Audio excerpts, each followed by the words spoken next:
വെളിച്ചത്തിന് പരിമിതിയുണ്ട് എന്ന് പറയുന്നു. പക്ഷേ സൈന്യത്തിന്റെ ഈ രാത്രി നീളുന്ന പ്രവർത്തനത്തിന് പര്യാപ്തമായ എല്ലാ സൗകര്യങ്ങളും അവിടെ ഒരുക്കിയിട്ടില്ലേ?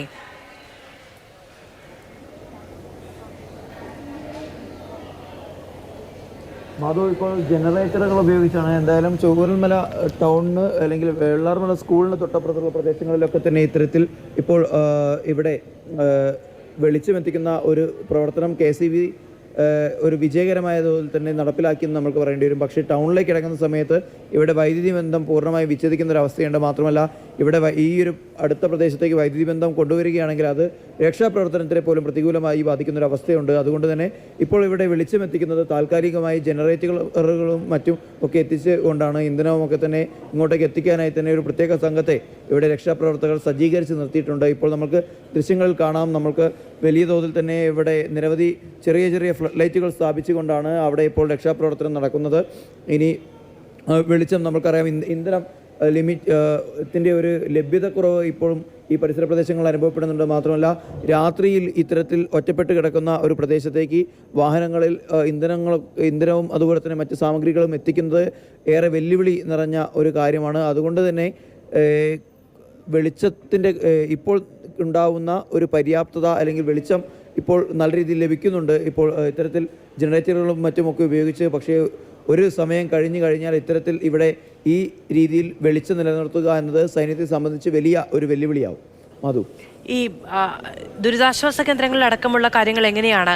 മാത്രമല്ല ഈ രാത്രിയുമൊക്കെ അവനവൻ്റെ വീട് നിന്നിരുന്ന സ്ഥലത്ത് അല്ലെങ്കിൽ ഉറ്റവർ നിന്നിരുന്ന സ്ഥലത്തൊക്കെ ആളുകൾ ഇപ്പോഴും ഉണ്ടാകുമല്ലോ. അപ്പോൾ അവർക്കൊന്നും ആവശ്യമായ വെളിച്ചവും മറ്റ് സൗകര്യങ്ങളും ഇല്ലേ?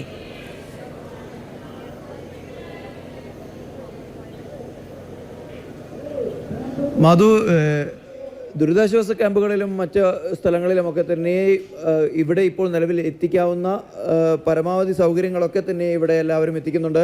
സൈന്യമാവട്ടെ മറ്റ് സന്നദ്ധ സംഘടനകളാവട്ടെ. ഇപ്പം നമ്മൾ പ്രത്യേകമായി എടുത്തു പറയേണ്ട ഒരു കാര്യമുണ്ട്. കേരളത്തിൻ്റെ വിവിധ ഭാഗങ്ങളിൽ നിന്ന് നമ്മൾ പെട്ടെന്ന് അത്ഭുതത്തോടു കൂടി കണ്ട കാഴ്ചയുണ്ട്. അപകടം നടന്ന മണിക്കൂറുകൾക്കുള്ളിൽ തൊടുപുഴയിൽ നിന്നും ഈരാറ്റുപേട്ടയിൽ നിന്നുമുള്ള ആംബുലൻസുകൾ ഇവിടെ വേണ്ട ക്യാമ്പുകളിൽ തിങ്ങി നിൽക്കുന്ന ആളുകൾക്ക് അത്യാവശ്യമായി വേണ്ട വസ്തുക്കളുമായി ഇടുക്കി ജില്ലയിൽ നിന്നും കോട്ടയത്ത് നിന്നും കൊല്ലത്ത് നിന്നും തിരുവനന്തപുരത്ത് നിന്ന് പോലും ഇത്തരത്തിൽ ഇങ്ങോട്ടേക്ക് ഓടിയെത്തുന്നൊരു കാഴ്ച. കേരളം ഒന്നാണ് എന്ന ആ ഒരു സന്ദേശം വീണ്ടും ഉയർത്തിപ്പിടിക്കുന്നു. നമ്മൾ ഇതും അതിജീവിക്കുമെന്ന് അവർ ഉച്ചത്തിൽ വിളിച്ചു പറയുന്ന ഒരു കാഴ്ചയായിരുന്നു അത്. അവിടെ ക്യാമ്പുകളിലേക്കൊക്കെ തന്നെ അവർക്ക് അത്യാവശ്യമായി വേണ്ട സാമഗ്രികളൊക്കെ തന്നെ ഇവിടെ എത്തിക്കുന്നുണ്ട്. വെളിച്ചവും മറ്റ് കാര്യങ്ങളൊക്കെ തന്നെ, അല്ലെങ്കിൽ അവർക്ക് വേണ്ട അടിസ്ഥാനപരമായിട്ടുള്ള സൗകര്യങ്ങളൊക്കെ തന്നെ ഏകോപിപ്പിക്കുന്നത് തദ്ദേശ സ്വയംഭരണ സ്ഥാപനങ്ങളും അതിൻ്റെ അധികൃതരും ഒക്കെ തന്നെ മുൻകൈ എടുത്തുകൊണ്ടാണ്. ഇപ്പോൾ നിലവിൽ പാലം നിർമ്മിക്കുന്ന സ്ഥലത്ത് മാത്രമാണ് ഇത്തരത്തിൽ ഒരു പരിമിതമായ സൗകര്യങ്ങൾ മാത്രമേ ഇപ്പോൾ അവിടെ എത്തിക്കാൻ കഴിയുള്ളൂ എന്നുള്ളൊരു വസ്തുത കൂടിയുണ്ട്. ഇപ്പോൾ ഇന്ധനമൊക്കെ ഉപയോഗിച്ചുകൊണ്ടാണ് ഇത്തരത്തിൽ ജനറേറ്ററുകൾ ഒക്കെ പ്രവർത്തിപ്പിച്ചുകൊണ്ട് ലൈറ്റ് ഇവിടെ പ്രവർത്തിപ്പിക്കുന്നത്. എന്തായാലും മുണ്ടക്കൈ അടക്കമുള്ള പ്രദേശം ഇപ്പോൾ പൂർണ്ണമായും ഇരുട്ടിലാണ് എന്ന് നമുക്ക് പറയേണ്ടി വരും. ഇവിടെ നമ്മൾക്ക് ഏകദേശം നോക്കുകയാണെങ്കിൽ മുണ്ടക്കൈ അടക്കമുള്ള പ്രദേശത്തിന് മുകളിൽ ഒരു ചെറിയ വെളിച്ചം, ദൂരെ ഒരു പൊട്ടുപോലെ ചെറിയൊരു വെളിച്ചം കാണാം എന്നതല്ലാതെ കാര്യമായിട്ടുള്ള വെളിച്ചമൊന്നും തന്നെ അവിടെ കാണാനില്ല. കാരണം ഒട്ടേറെ ലയങ്ങളും വീടുകളും ഒട്ടേറെ ആളുകളുടെ സ്വപ്നങ്ങൾക്കും മേലാണ് ഇപ്പോൾ ഇവിടെ ഇങ്ങനെ മണ്ണിടിഞ്ഞ് ഒരു ശ്മശാന ഭൂമിയായി മാറിക്കിടക്കുന്നത്. മധു.